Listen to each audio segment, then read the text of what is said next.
So how did I get here? I was somebody that was always interested in finance in general, just like investing or whatever. So if anybody here has bought stocks, traded stock options, which is gambling, I've done it, plenty.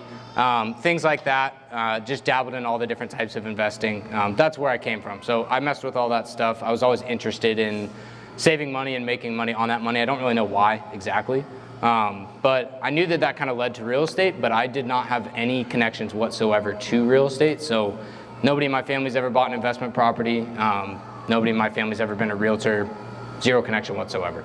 But I think I just found probably Bigger Pockets and other podcasts like that, and started listening to that, started reading books, and just looking for opportunities to do it. Had some friends that had kind of started to get into things, and yeah, that was really the launching point. How I got to lending is a much longer story that I'll go into. So when my wife and I, Haley, if you guys haven't met Haley, she's the better half. So when my wife and I bought our first house almost exactly 2 years ago today, and we bought it, and I said, how are we going to buy the next one? And the process that we were planning to go for was the whole buy one, move out after 2 years, buy another one, right? Which now is the 2 year point, right? And I didn't want to do that because it just felt like a long time to stare at a wall and wait for another property. So that was how I kind of found Pace, I guess. Pace Morby, I think everybody in here is in Sub 2, but that's how I met Pace, got into Sub 2, and we joined Sub 2 the week after we moved into our house.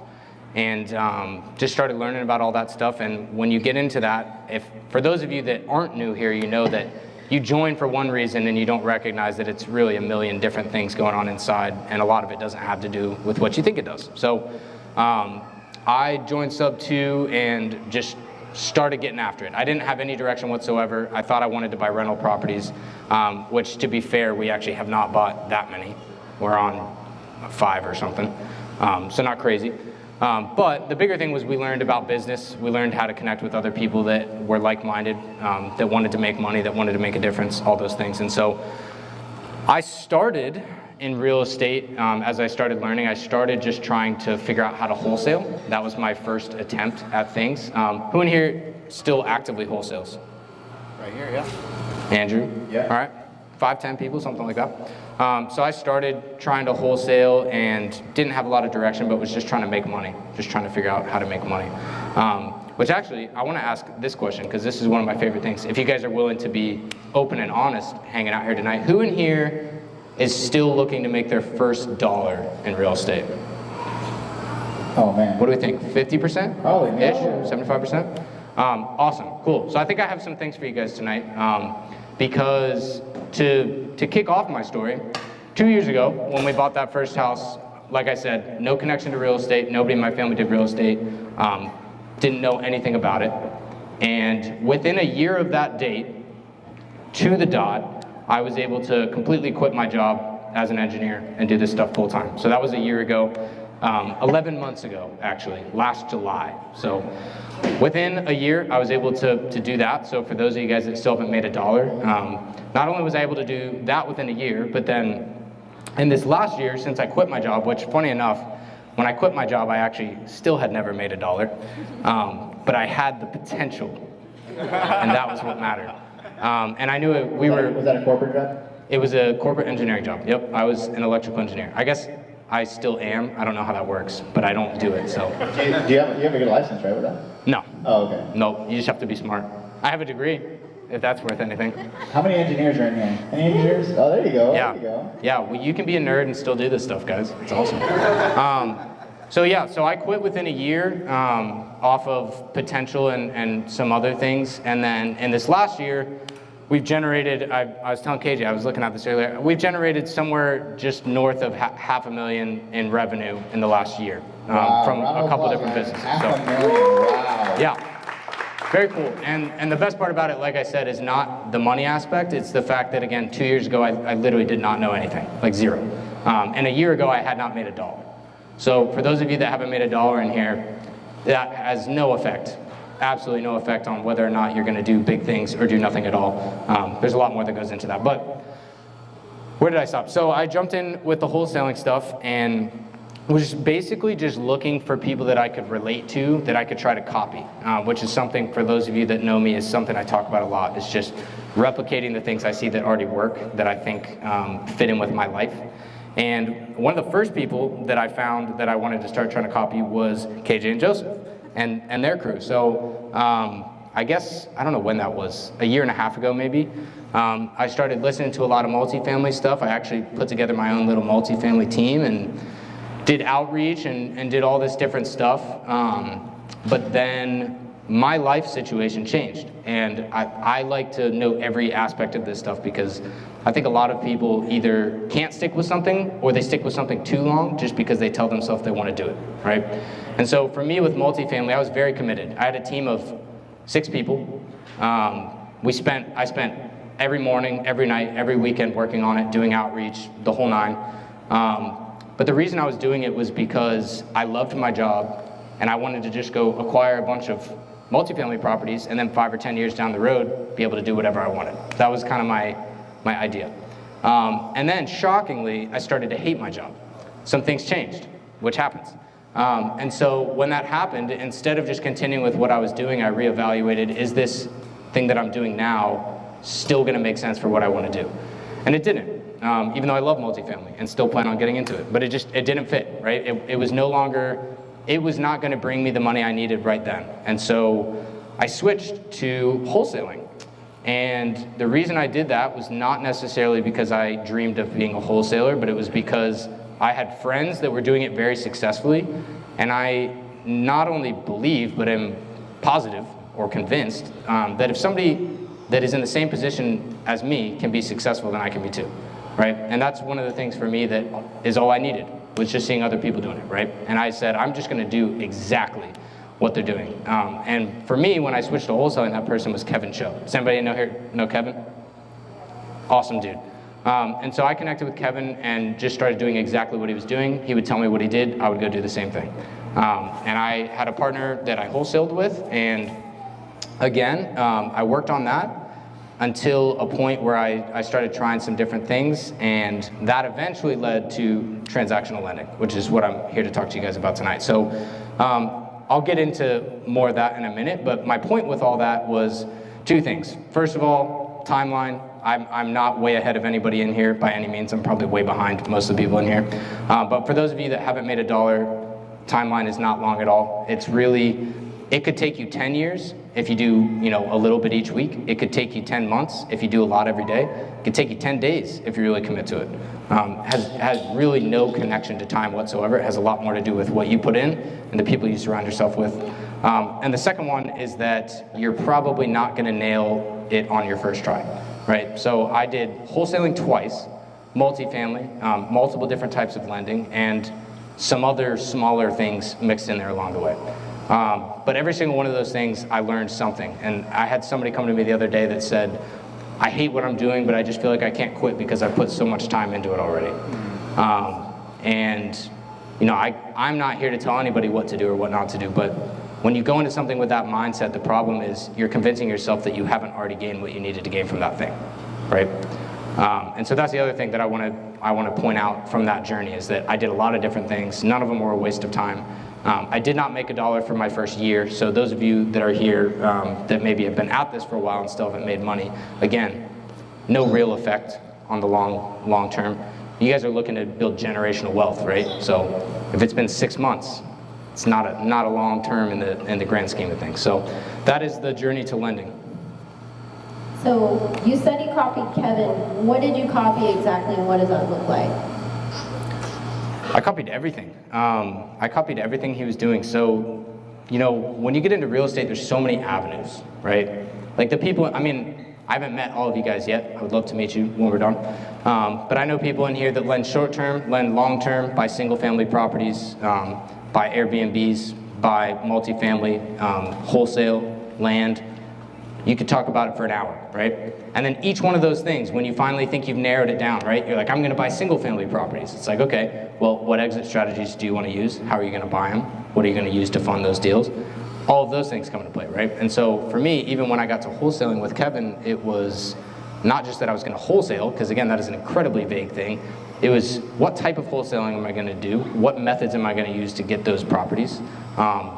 What processes am I going to use to be successful? And so when I say I copied, I just did the exact same thing, which for me was direct to agent creative deals, which is what these guys do too, and a lot of people do, and it's great. I also copied. Yeah, I mean it's a Don't reinvent the wheel. Yeah. School taught you wrong. Copy off your neighbor. replicate before you iterate, and that's one of the processes I like to use. Is I'll replicate until I nail it, and then you can iterate from there, right? So I put my own spin on things.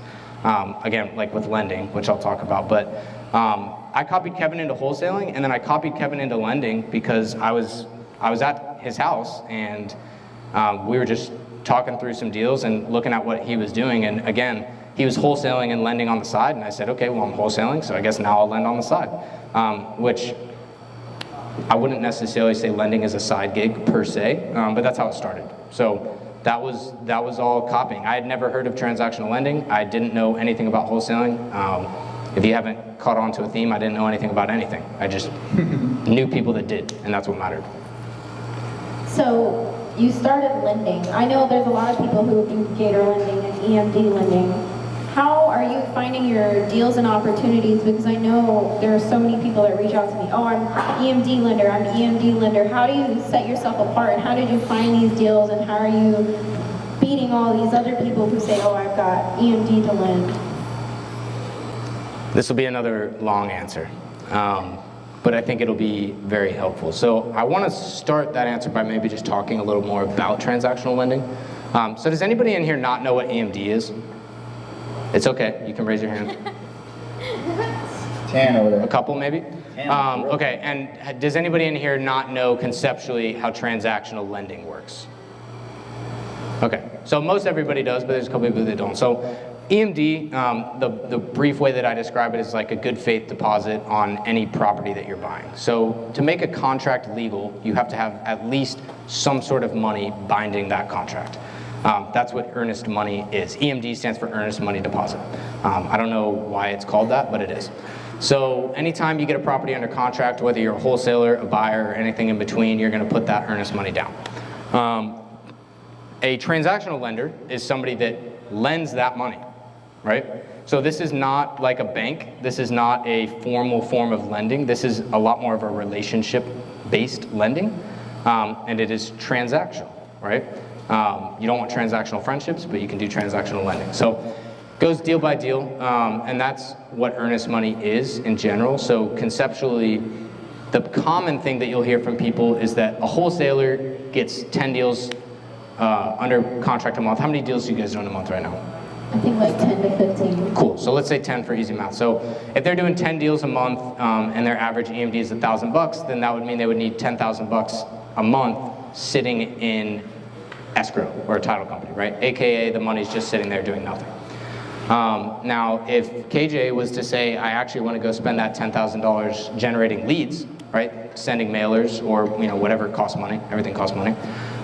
Then she might say, hey Ryan, I want you to lend all the money for my deals. I'll go use this money on something that's going to make me more money because I have opportunity, and you can be my partner, and I'll pay you at the end when I make a bunch of money. So it doesn't really come out of her pocket, it actually benefits her. I make some money, I don't do anything, right? I just lend the money, which is why lending is cool, in theory, and everybody's a winner. So that's kind of transactional lending in a nutshell. A couple big things to touch on. So she asked how I get the deals. I'll start there. So when I got into transactional lending, what I heard was that it was oversaturated. And you may have heard that about lending, you may have heard that about wholesaling, you may have heard that about buying, but it turns out that people just say that to scare you away because nobody's actually trying that hard, right? So if you dig in with somebody who says transactional lending is oversaturated, what you learn is that they reached out to 3 people and then decided it was too hard, right? So I'm here to tell you it's not saturated at all. And we do, right now I average a deal a day, so 25 to 30 deals a month. So not only is that not saturated, but even if that sounds like a lot to you guys, that's 25 deals that are only with about 10 to 15 different people. So that's 15 out of the whatever millions and millions of people that are in real estate. So tell me that's saturated, right? Is it saturated, or do you just not know how to pitch it? That's probably more likely. So when I was getting started with transactional lending, my focus was, first of all, understanding every aspect of it, right? I wanted to know every single thing that there was to know about transactional lending, so that if you guys came up to me and asked after this, I would be the expert and not just another guy. And by doing that, I took the time for a month after I talked to Kevin, and I just learned how he protected his money, what the deal looked like. At this point, I didn't know much about real estate, so it's like you lend the money and then what happens, right? I don't know any of this stuff. And so I learned all of that stuff, and immediately I could go back and show the text message. I texted my friend right before a meetup, just like this one, and said, I think I've got everything in place. I've got the contracts, I know how the system works, I'm ready to start doing it. And I went to a meetup that night, and I met somebody that was wholesaling a bunch of deals, just like KJ, and I said, would you guys be interested in having me fund everything? And they didn't just say yes right off the bat, but we talked about it, talked through it a little bit, talked about how much I would charge, and I told them what I wanted to charge, and they said, no, that's crazy. You can't charge that much. And I said, okay. And then I went home the next day and I thought about it, and this was, I'll get to it. I thought about it. They said they do about $25,000 a month in EMD. And I wanted to charge them 40%, which would be 10 grand a month to lend that money. And they said, we won't do it for 40%, but we would do it for 20. And I said, no, or something along those lines at the meetup. And then I went home that night and I said, okay, 20% of 25 grand is 5,000 bucks. I make 5,000 bucks a month from my job. I'll just quit my job and do that. So that's what I did. And so that was me taking less return, but the reason I was able to do it was because when they asked me, I told them that I knew exactly what I was doing, even though I had never done it. And I didn't lie, but I told them this is what the process looks like, this is what you need to do. Because they said, if we had 3 deals for you to fund tomorrow, could you do it? And I said, absolutely. The money is set aside, I can send you the contracts tonight, I can walk you through the whole thing and fund tomorrow. So just by doing that, I separated myself from 99.9% of people. Did you actually know? Yes. Yeah, I took the month before. That's all I was doing, was learning the process. Or you called Kevin, hey Kevin, I need your help. No, that was in the weeks leading up to it. I'd probably do that. Yeah, so I knew exactly what I was doing, and I did fund 3 deals for them the next day. So not only did I say I knew what I was doing, I then did said thing, right? And then all I did, I mean, there's a long story to it, but all I really did was I did a couple deals with them, and then I started telling people, hey, I'm doing all these deals. So again, separated myself because everybody says they're doing deals, but nobody actually does them. So I just showed people. I didn't tell them, I showed them. I showed the money coming in, I showed, the HUDs, whatever you had to do. And the next big person that I got was somebody who made a post, which again, I could go back and find this. This is why I love social media. They made a post. How many of you guys have seen one of those posts that's like, I need EMD for a deal? And there's like 8,000 comments, right? And then what does everybody say? EMD lending is oversaturated, right? That's what comes from that. So I saw a deal like that while I was still at my 9-to-5 job, by the way, that tells you this is possible. And I just commented on it and said, hey, I sent you a message. And I sent the guy a message and I said, you have 500 comments on this post right now. 499 of them have never done a deal and don't know how to do one. Here's my processes. If you want to work with somebody legitimate, here's my number. That was all I said. And I still to this day fund all of that guy's deals too. So that was my next person. Again, it wasn't me saying what everybody else was saying. It was simply me doing what everybody else said they were doing. That was all it was. It was proof. And as that proof started to stack up, more and more of those things started to happen, right? And so that was kind of my getting started. And the way I describe this to the people now that I try to help get into lending is that I focused on people that I knew first. It wasn't necessarily my best friends, but it was people I was connected to. It was like the people in this room, right? And I connected with them. I offered a lower return, and I did all of that stuff so that I would have the opportunity to leverage that credibility, right? And so as I continued to do that stuff, I built up enough credibility to where I could go on social media and leverage it even more. And anybody that wants to, you guys can, if you go on the Sub2 Facebook groups and you type in EMD, every post will be me, for the most part. And it's because I started using social media to post the proof of what I was doing, and people noticed that. And the cool thing about social media How many people in here right now are actively on social media, you would say? All right, put your hand down if you are active, or if you're not active on YouTube. So who's active on YouTube? So you see how many people's hands went down, right? So I'll talk about that. But on Facebook, that was all I was doing. I was showing my proof. I was saying I was doing crazy things, and I was actually doing them, right? So like I was making posts like I funded 7 deals in one day at one time. So I made a post about that. Everybody saw it. I funded 10 deals in a week. Everybody saw it. I made $25,000 in a day. Everybody saw it, right? Do cool things and then talk about it. That was my kind of how I did that. And not only did people notice me as the guy that was lending money, but to this day, people see those posts and reach out to me to lend them money, right? So those deals have made me thousands, tens of thousands of dollars still because they happened. And so I could go on forever about the lead generation stuff, but I think that's enough to give you guys an idea of the separation, the divide and the separation between the people that are doing deals and the people that aren't is not nearly as big as you think it is. People just make it out to be big, right? They feel like they're so far away, but like I said, when I got into those first deals, I still had not made a dollar, I still have my job, and the only reason I knew what I was doing was because I was surrounded by other people who had an idea. And to go back to the concept I've been talking about of replicating before you iterate, I replicated what Kevin did for those first couple deals, but he had only done a couple deals. So everything after that was kind of open water.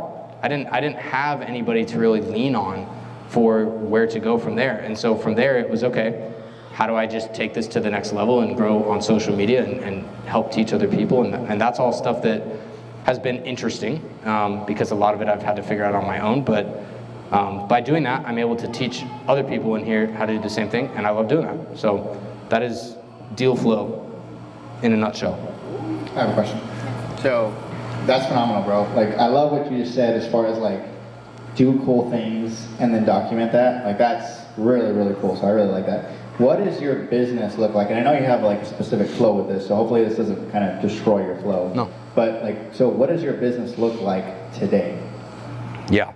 So the way to have a lending business is to have leads, right? Well, maybe I should back that up. The way to have any business is to have leads, right?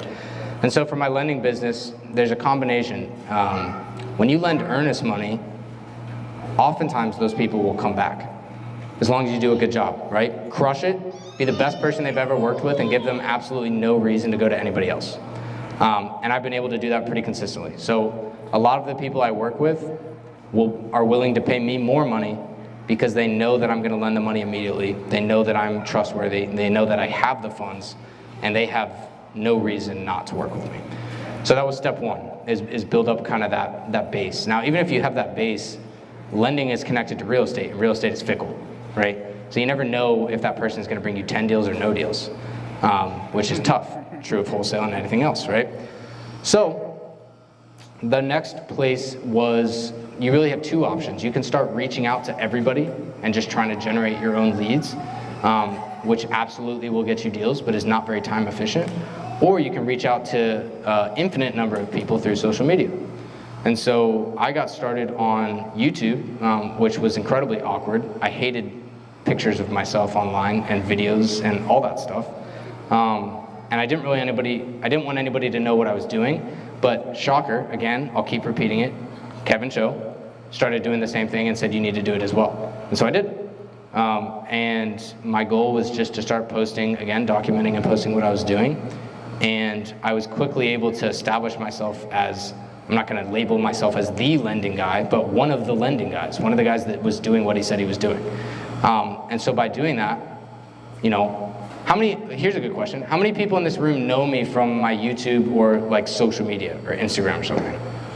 So a couple of people in here have brought me, or know me, or maybe have brought me deals, I don't know, from social media, but that is where my recurring deals come from. So I have not reached out to somebody to do a lending deal in probably 6 to 9 months, something like that, a long time. I do zero outreach, so it's all inbound. It's all people that I've done deals with before, people that know that I know what I'm doing that bring referrals, or people that just see me on social media talking about it and know that if I continue to talk about what I'm doing, then people are going to see that and say, maybe I don't need that right now, but when I do, I know a guy. I know a guy that does that stuff. So you have leads coming in, you have deal flow. So how do you underwrite the deals, or is it just going off of these relationships when you're lending this money? Yeah.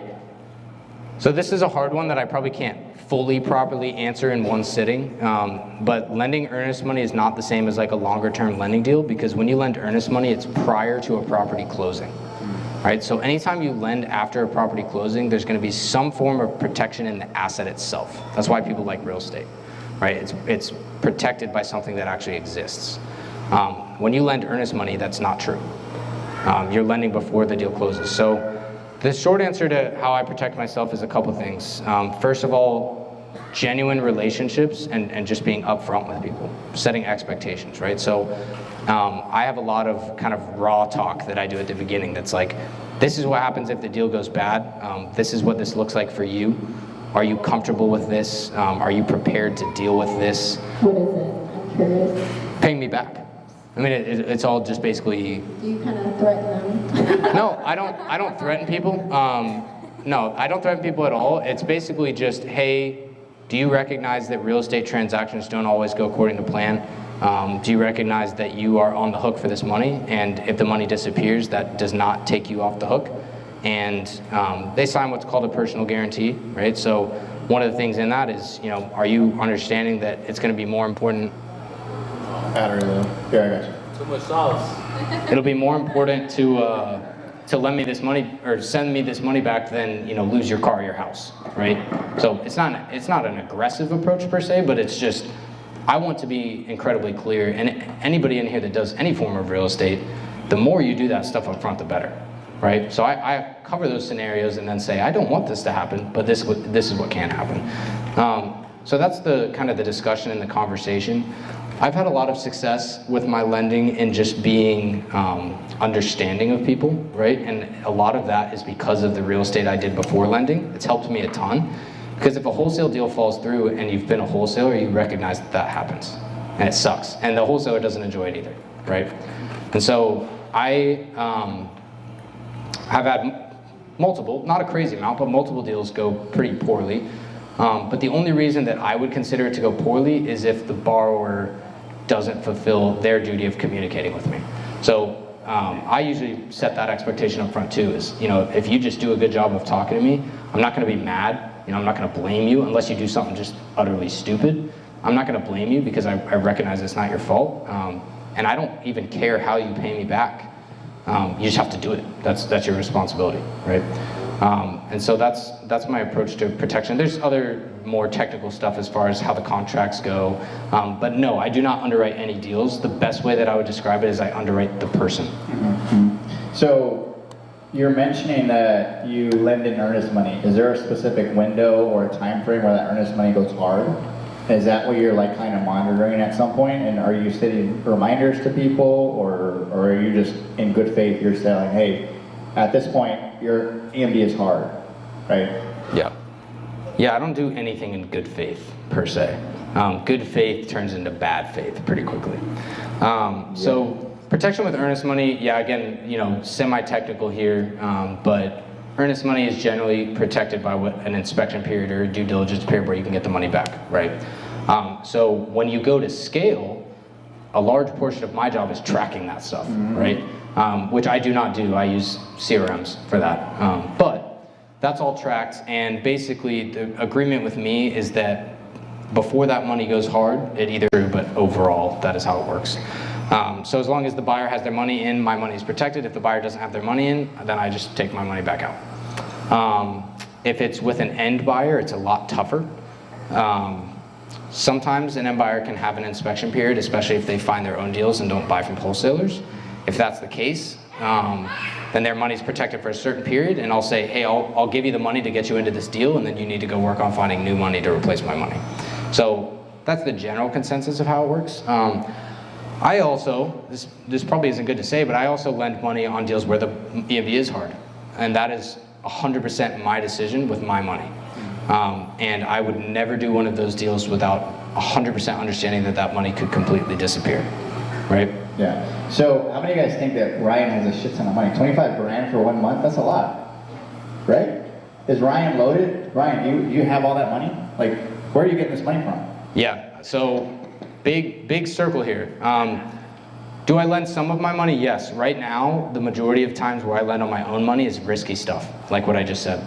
I will never risk somebody else's money, absolutely not. It is because I can't, I would have to pay them back, and that would suck. So I'll risk my own money over a relationship or anything like that. But the majority of other things that are protected, that follow all my guidelines, I use other people's money. And the reason I'm able to do that is because I get really good returns, and I have credibility. And the reason I have credibility, social media, right? So I haven't even talked about this. Does everybody in here know what a double close is? Most everybody? Yeah. I'll still talk about it. Double closings is when there's two real estate transactions basically at the same time. There's one transaction where a wholesaler buys the property from a seller and then they immediately resell it to an end buyer.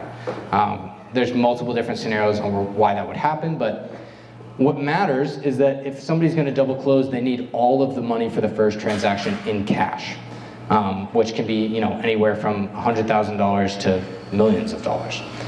And most people don't have that money just sitting in their back pocket, obviously, especially if they're wholesaling. And so they have to come up with that money. And if they can get help coming up with that money, they're willing to pay a fee, especially if they pay you a fee and then they go make $100,000, right? Pretty good gig for them. I too do not have all that money, but because I have social media and a presence and I now teach other people how to do this, I'm able to bring people in that have that money and facilitate the deals, do the protections, underwrite the deals, set all that stuff up. So for example, Dane, who's right here, Dane and I did a $1 million double close last week. Wow. Pretty crazy, right? And we made, just so you guys have an idea of how this stuff can work, we made $25,000 on that deal in about 30 minutes. Literally just because we knew how to do it and had the money to do it. Now, the caveat I'll add is that Dane and I's money together did not equal $1 million. I was going to say, Dane has all the money, let's go after him. and that's the cool thing about this, right? So Dane is somebody that I work with on deals, and I wanted to bring him in on that deal, and it was awesome. But I also work with a lot of other people that lend money. So we just combined multiple people to do that. So the answer to that is no, I don't use my own money. I don't need to use my own money. Generally speaking, I use my own money on things that are risky or things that are like investing in myself, right? Obviously, I'm not going to use your money for that. But here's a really easy question, especially for those of you that don't already know me. And I'll pose it off the deal I just did with Dane. So if I told you that if you lent me whatever amount of money you had and you could make 5 or 10 grand off of it in 2 weeks, would you guys do it? Yeah, 100%. Everybody would, right? For the most part. Even if you only had 10 bucks, if I told you I could double it in 2 weeks, you'd still probably do it, right? And so that kind of may shift perspective for some of you guys on, is raising capital hard? Well, it's hard to do if the deal's not good, but it's not hard to do if the deal's good, right? So if you go and find good deals, then what you'll find that I can attest to is that then everybody wants to give you their money. Not because you're special, but because you bring them the opportunity to make money, and at the end of the day, that's why most of us are here. I love it. So let's get into the technicals a little bit. Now, I don't want to go over everyone's head, but so that deal, $1 million, does he have $999,000 and you have $1? Or how does that physically work? $1 million for you guys to double close. Do you guys have 5 or 6 investors? How does that work? Do you guys have a fund? How does that work? Yeah, I won't disclose exactly how much each of us was putting into it, but multiple investors. It doesn't matter. I could have done it with 20 people. Simplicity's sake says the less people, the better, right? If I had $1 million of my own money, I would have done it myself just for the simplicity. But all you're doing is wiring money. So, which I've learned actually that wiring money is actually harder than, apparently not everybody knows how to wire money. I send usually 2 to 3 wires a day, and then I run into people that are like, my bank doesn't do wires. I'm like, oh gosh. So that is actually a part of the battle, right? Yeah. So like that deal was 3 people, I think, or 4 people. So to do that, I had to coordinate all those different people. We had to get everything on the HUD. We had to send payoff statements, again, not to talk too much about it.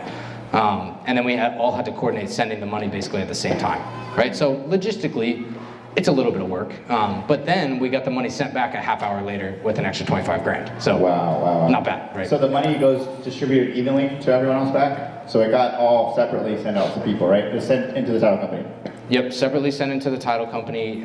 We send a payoff statement that says what everybody's owed. Yeah, okay. And so, again, I don't need to talk about the specifics of how we break it up, but everybody just makes basically a percentage based on what they put in.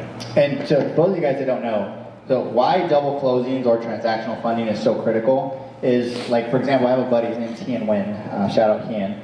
He actually has, I think it's 35 or 36 acres that he got under contract for like $1.1 million. And if I'm gonna go and pay $1.1 million to somebody, the seller's gonna review that and they're gonna say, I'm selling it to Ian for $1.1 million. But if the seller sees that Ian is actually selling it to somebody else for $1.4 million, now sometimes the seller's gonna look at that and say, I don't wanna do that. So that's why transactional lending is so important and double closes are so important, because sometimes you don't really want to disclose to the seller that, hey, I'm actually selling this a second time. And that's why it's so powerful to connect with people like Ryan, to connect with people like us that have access to like double funds. Because there's so many deals that I work on. I was talking to a seller on Friday, and they were like, hey, like, I don't want you to assign this. Like, I want you to close on this. I want it to be under your name. I want you to sign it. I want you to go to the title company and do that. Most newbie wholesalers would be like, I don't know how to do that. I don't have the money. I don't have this, I don't have that. Well, the solution is easy, just double close, right? And that's the reason why you would double close. And the reason I was asking the technical question, so that way you guys can understand, he can have 3 people, he can have 1 person, he can have 20 people pulling their money together. And it's still in and out in an hour. What's the quickest you've gotten a return back? 30 minutes? 30 minutes to an hour. 30 minutes to an hour. So 30 minutes to an hour to make a almost double return, right? Imagine he does that every day. A deal a day. He's constantly doing that, right? That's massive. Question? Yes, about the protection of a transaction fund. Yeah. In the point of view of you and your investors, when are you actually gonna transfer the funds? Are you gonna transfer the funds before the end buyer wire the funds to the title company or after? Yeah. So again, I won't go too deep into technicals, but when we do a double close, we send the money after every single part of the transaction is completely done. That's why we get the money back so quick. So the end buyer's money is in, everybody has signed. Zero risk. It's never zero risk, but it is low risk. Because the money already in the Correct. No, it's not always zero risk because, we learned this at the PML Mastermind too, because Abraham and Alexis do this a lot. And one thing that I learned from that is you get a lot of people that come to you with a double fund and hey, I need a double close within 24 hours. My cash buyer backed out or my transactional lender backed out. And they actually send you wiring instructions, title instructions, and all of these things, and you have to verify all this stuff. Imagine wiring $1 million and you look up the title company and you realize they're not real. We know somebody that's done it. 500K. There's no zero risk in that. They can show you different emails to say, hey, here's the HUD, here's this, here's that, and you can believe that. So what Abraham and Alexis do, which is really smart, is they'll research them, they'll Google them, they'll call the number that's on Google, they'll send a runner to go into the title company and walk it and look at it and say, hey, are you the person that I'm speaking with? Yes, great. Verifying that. So there is never zero risk. Yeah. Right? People suck, right? That's a good question. Anyone else have a question? I have a couple more questions. Right, oh. Say your name and where you're from. Hello, thank you. I have 2 questions. One is how many earnest money deposit you pay, and the second one is when you personal warranty to the wholesaler. And most of the people in real estate is homeless because everything is in the LLC. So how do you vet that, and how do you ensure your personal warranty? Yeah. So I need to do a better job of having an exact percentage for you guys on how many deals close. I have done, I think, around 135 EMD transactions. Wow, round of applause. 135. Wow. How long have you been doing this? Less than a year. What, less than a year? 135. Wow. And right now, about 65% closed for me. I think my number is actually a little bit inflated because of some of the people I work with that are really good. But maybe it gets balanced out by some of the people I work with that I probably shouldn't. So. Only those knuckles, yeah. There was one, or do you want to go on that? You go ahead. She had one other question. Oh, okay. Did you have No, one? she already asked it. Okay. It was just about the personal guarantee. Again, that's very technical, but a personal guarantee doesn't have to do with an LLC. It's under your name, so it's personal assets. How do you manage that? Because most of the people has it everything in the LLC because they teach us don't put it in. Yes, but you still have personal assets for the most part. But yeah. So if I'm loaning on a deal and I say I'm going to personally guarantee it, I better make sure that the deal doesn't go south, right? So it's just an added layer of protection for Ryan or the investors that are coming in to say, hey, if crap hits the fan, there's a personal guarantee this, and we can take legal actions and start a lawsuit, and this guy signed up for that, right? As opposed to if there's not a personal guarantee in place, we can still go attack him, we can still go attack the LLC, but what if there's no one in there? What if we don't have any ties to that, right? So a personal guarantee adds that extra layer to say, hey, you have assets that I can go after. It's also a last resort. So. Last question: when you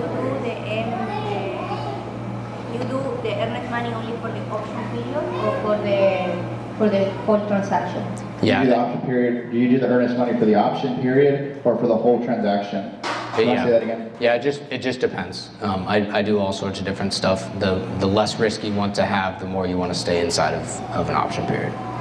Yep. So he was saying earlier, and I'll just rebuttal it, is that when Ryan gets a deal, he has a certain clause in his contract. Correct me if I'm wrong, Ryan. So he has a certain clause in his contract. If the option period extends and it goes hard, then he's requesting either the end buyer to say, hey, you're going to actually replace me, or you got to go get somebody else to get replaced, right? And he has a CRM that tracks that. It's not like Ryan's going into every single contract and saying, when's the option? No. When is this? When is that? Way too much. That's too much of a headache. That's too much of a headache. All right, another question. Joe, what do we got, Joe? Just for the other people who don't understand, can you explain what hard means? Oh, okay, yeah. So, do you want to replace? Okay. So when you consummate a contract, right? If I go and purchase a house for $100,000, I'm putting earnest money down. Usually it's 1%. But if you negotiate like us, where's Joseph at? Is Joseph over here? Hey, how much earnest money do we have? We have what? 16 deals in escrow. How much earnest money do we have out right now? 16 deals. $100 a deal, right? So the reason that we don't really use a lot of gators is because we negotiate really, really good, right? They're really good at negotiating. I can't even remember the last time I did more than 1 or 2% of earnest money, right? So, but again, we hang out with different crowds, right? We hang out with people that are desperate, that really need to sell. They don't even look at the contract sometimes. I mean, we get the contract signed back in like 2 minutes after we send it out, right? Which is another conversation for another day. So if I go and I put earnest money, I have a certain option period. Again, if you're like us, me and Joseph and KJ, our option period sometimes is 30 days, which basically means we have up to 30 days before that earnest money goes hard. Now, most people that Ryan worked with, usually it's about 7 to 10 to 20 day option period. After that 10 to 20 day option period, you cannot back out of the contract. So if you cannot back out of the contract, that means that earnest money is there, it's hard, it's part of the contract. You cannot back out of it because you're not in your inspection period. So that's what it means when we say, hey, my earnest money is about to go hard. And the date that we're tracking is that option period whenever it expires. So usually you want to have a conversation with whoever you're in contract with, whoever you're loaning earnest money to, is to say, hey, have you found a buyer? Hey, are you renegotiating? Hey, did you find anything in inspection, right? What's the update? Give me a status. And that's what Ryan's talking about as far as telling people, is say, hey, you got to communicate with me, right? Because Ryan's tracking all of these other things.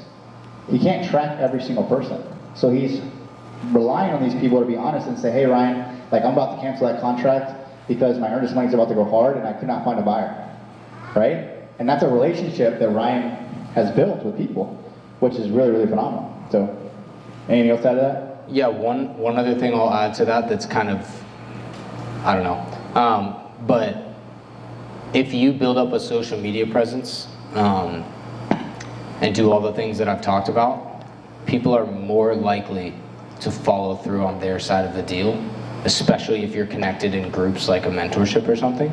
Because if you don't, it's going to have a very negative effect on them, right?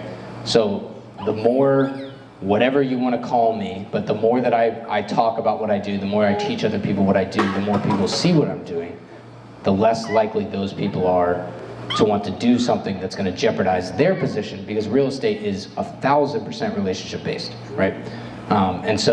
And I've had deals, you know, again, I don't need to go into specifics of all of them, but I've had deals where I personally paid people out of my own money because that money, even sometimes some decent chunks, was worth so much less than the relationships and the value that I wanted to bring in the long run.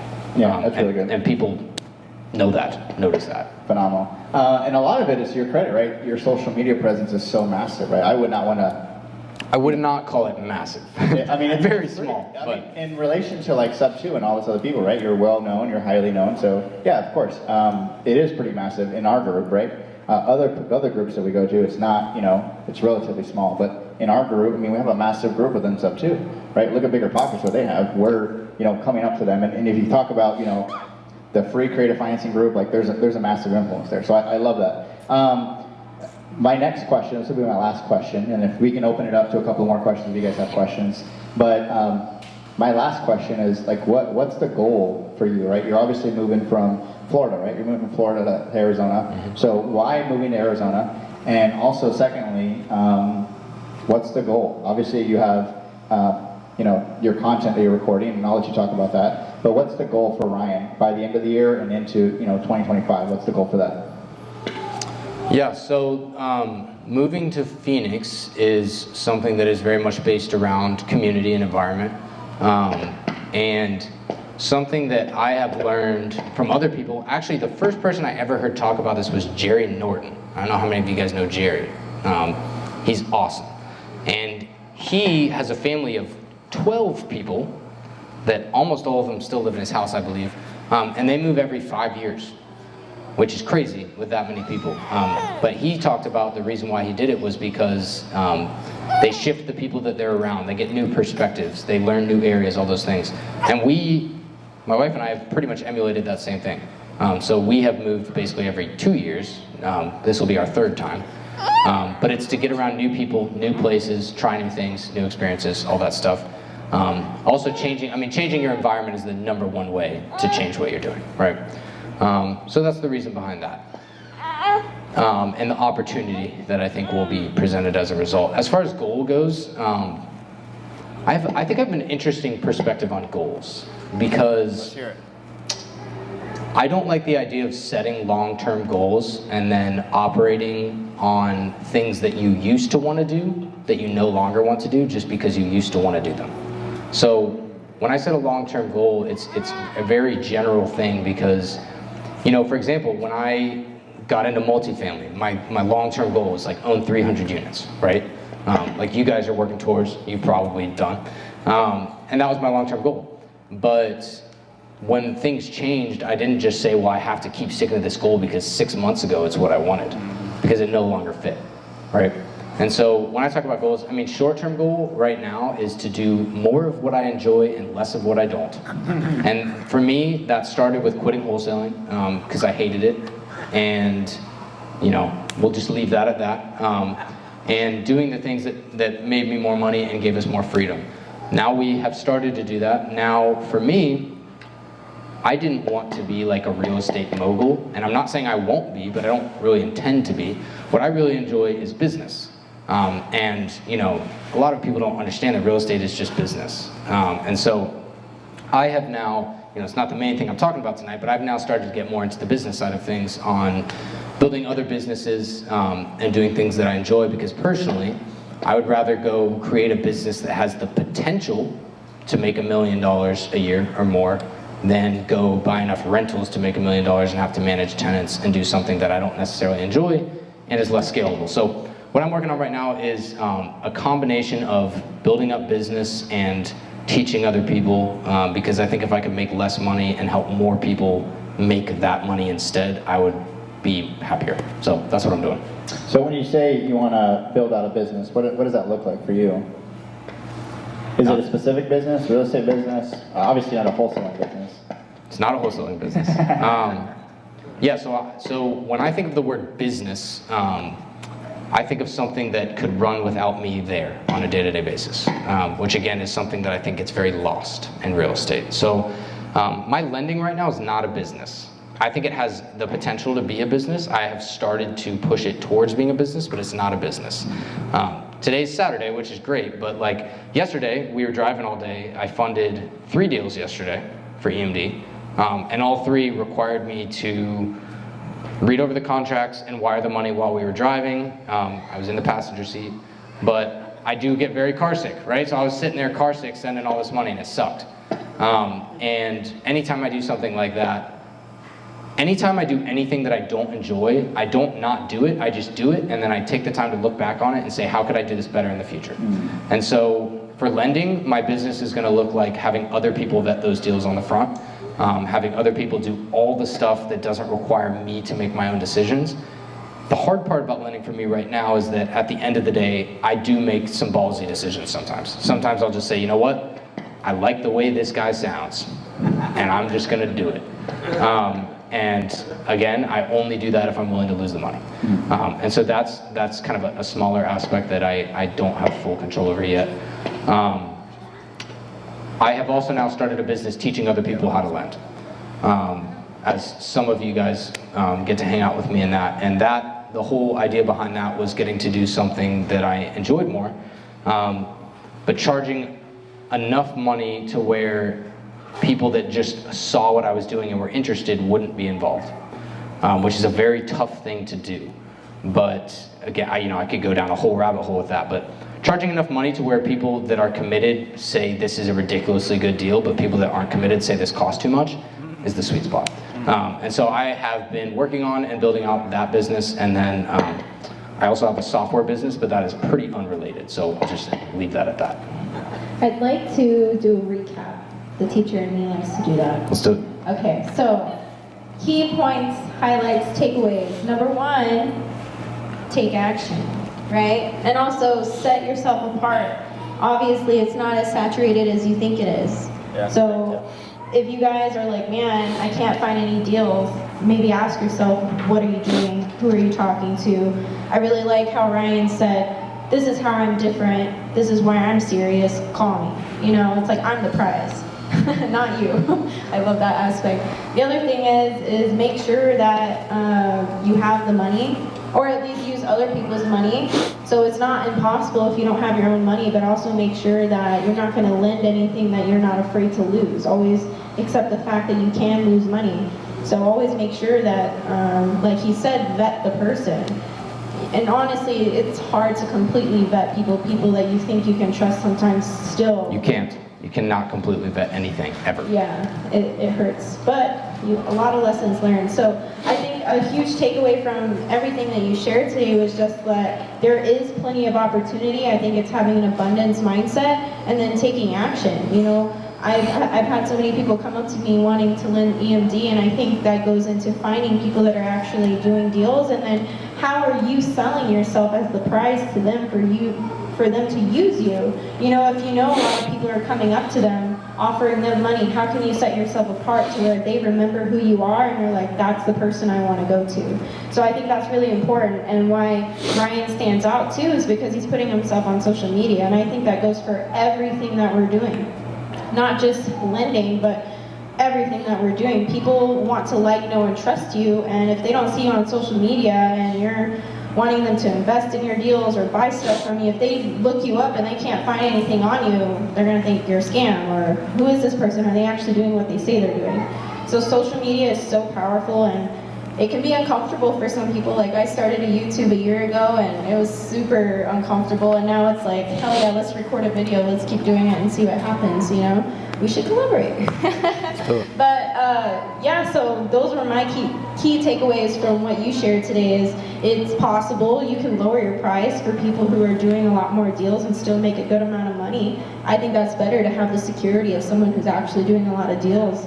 I think that saves time from having to find more deals from other people.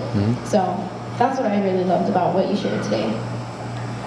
I love it. One thing that I really liked is that, like, if you guys have $25,000, like, you can make $5 grand a month easily on what he's doing, right? And that's why he's saying you can quit your job today, even if you've never done a deal, right? So those of you guys have access to money or funds, reach out to us, connect with us. We can connect you with Ryan, we can connect you with our deals that we're working on as well too. Dude, anything else to add? Anything else? I can do my own recap. Yeah, go ahead. So if you guys were able to listen to all of that, a couple things that I want to leave you with that I've already said a couple times. First of all, if you haven't made your first dollar, the only thing between you and making that dollar is the actions you take. And I'll add, I don't know if it's a story, but when I got started, it felt to me like the only people that were really successful were people that got propped up by other people. And I spent a lot of time trying to just do whatever it took to be noticed by the right people so that they could prop me up. And I spent so much time doing that that I didn't realize that if I just did it on my own, it was going to be 10 times better and 10 times more fruitful, right? And so don't wait for that person, right? Don't wait for me to talk about you. Don't wait for Pace Morby to talk about you. Don't wait for any of that stuff, because at the end of the day, the people that I have seen propped up by those people are actually not very successful. I hate to say it, Yeah. but it's true. The people that get propped up the most are people that need to be propped up. So don't need that. Build your own thing to where you don't need anybody else to help you get where you're going, because then you don't have to rely on anybody but yourself. So that first dollar is right there.